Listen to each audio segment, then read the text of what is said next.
The Mettur Dam, also across the Kaveri, has helped to enrich the historic town of Tanjore and the surrounding region. A few hundred miles away from Tanjore flows the Thungabhadra through the remnants of the famous forgotten empire of Vijayanagar, an empire that flourished some 4 centuries ago. But in the days to come, this deserted land will flourish once more, for the Thungabhadra holds the key to its prosperity.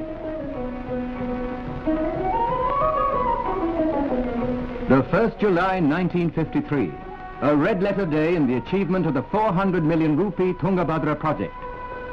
Today takes place the opening of one of the canals that leads off from the dam.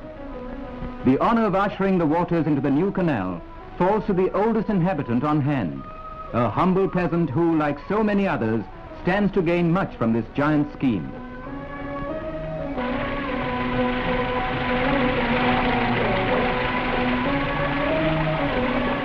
He and his kind beseech the deity of the river to bless the project so that prosperity comes to a land long shrouded in drought.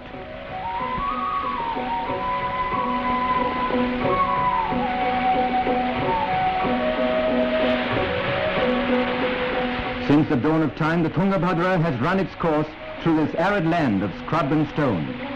Why has the land then not blossomed into fertility? Herein lies our story. The river gets its name from the confluence of the Tunga and the Bhadra. Their waters mingle near Kudali village, 8 miles from Shimoga in Mysore state. Tunga and the Bhadra are fed by the copious rains of the southwest monsoon. But only a modicum of these abundant waters was ever utilized in the plains, where the rains average only 20 inches annually. In the 19th century, famine occurred 10 times in this area, while from 1900 to 1940, 8 famines have been recorded. These manifestations of misery are due to a lack of rainfall and a lack of opportunity to tap the river waters. The people suffered in Rayalaseema because of the water shortage.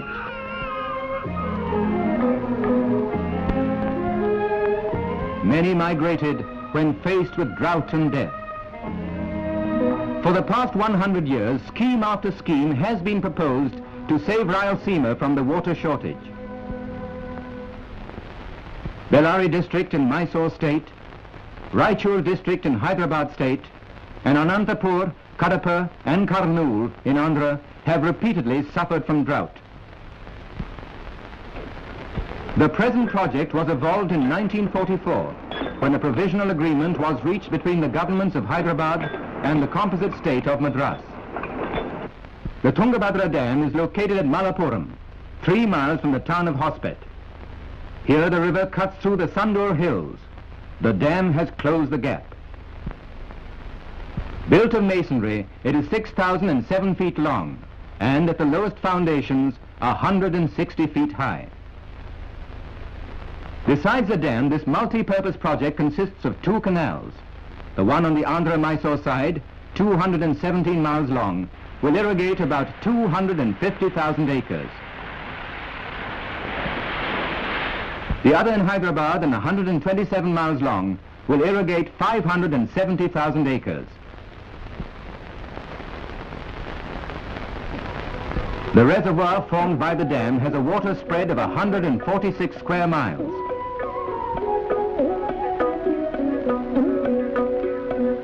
This is the largest masonry dam and storage reservoir yet built in India. The center spillway is of granite blocks bound with cement. During floods, the surplus water will be disposed of through 33 spillway gates, each 60 feet wide and 20 feet high.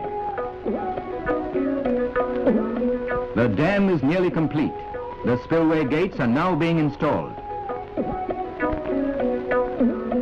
The factory for making the gates exists right at the site of the dam, an asset that is unique in India. Up to October 1953, the project was a combined undertaking of the governments of Hyderabad and Madras. Now the responsibility is shared by Hyderabad, Andhra and Mysore.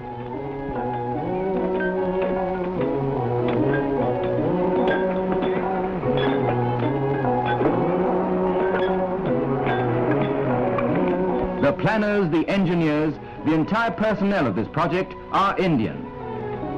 All these men from the different states have worked throughout as a harmonious team. It has been a unique experiment in state cooperation, in joint planning and construction, proving a success beyond expectations. The Thungabhadra project is mainly concerned with irrigation, but the water will also be used for generating hydropower. The total power generated on the Andhra-Mysore side and the Hyderabad side will be 108,000 kilowatts. On the Mysore-Andhra side, the canal is used for power up to the 14th mile. Thereafter, called the low-level canal, it is used for irrigation. The construction of the first 7 miles of canal is no mean engineering feat, for it consisted of cutting rock and tunneling, and the building of reinforced concrete aqueducts.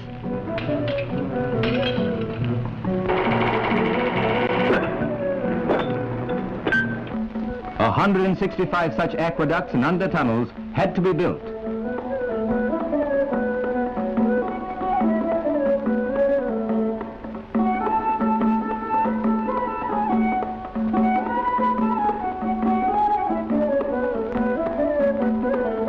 The irrigation aqueduct that spans the Hydroelectric River is the longest in India, having a length of 2,287 feet. The Ramasagaram tunnel through which the canal passes is 1,120 feet in length. The canal on the Hyderabad side runs through rugged terrain for the first 19 miles. Further on, the canal negotiates the final range of hills by means of a tunnel 3,530 feet long. The two canals command a total gross area of nearly 2 million acres, of which over 800,000 acres will be irrigated. On the Mysore-Andhra side, a unique scheme has been evolved for growing crops. Called the dry-cum-wet scheme, it is the outcome of 12 years of research. By adopting such a scheme, crops like cotton, jowar, wheat, maize and sugarcane have been grown with great success.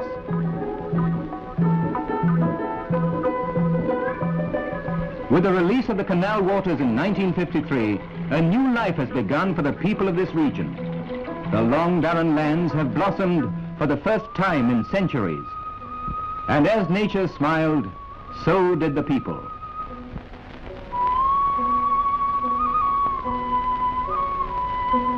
In less than 2 years, freedom from famine has become reality. In round figures, it means 140,000 tons of food grains and 80,000 tons of commercial crops grown annually.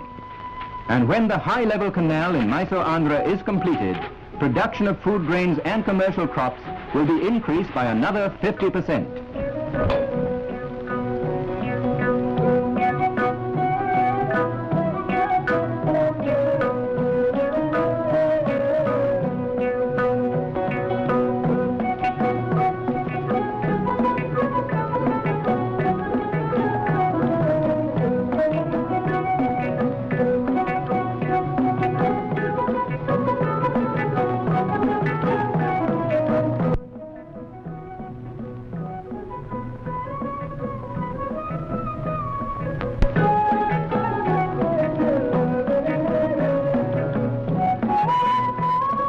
These multi-purpose projects, built by the concerted will and energy of our people, shall bring blessings untold to future generations. The Tungabhadra are the temples of the 20th century.